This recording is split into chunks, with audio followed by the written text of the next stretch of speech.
Pairing the RT310RF thermostat to the receiver. On the receiver, ensure that both switches are set to auto and on. To start the pairing process, turn the unit off. Wait 5 seconds and then turn the unit on. On the thermostat, slide down the front cover to reveal the Test Pairing button.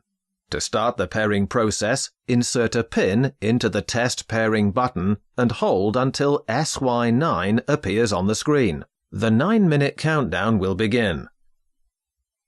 Once both devices have successfully paired, the red light on the receiver will turn solid red.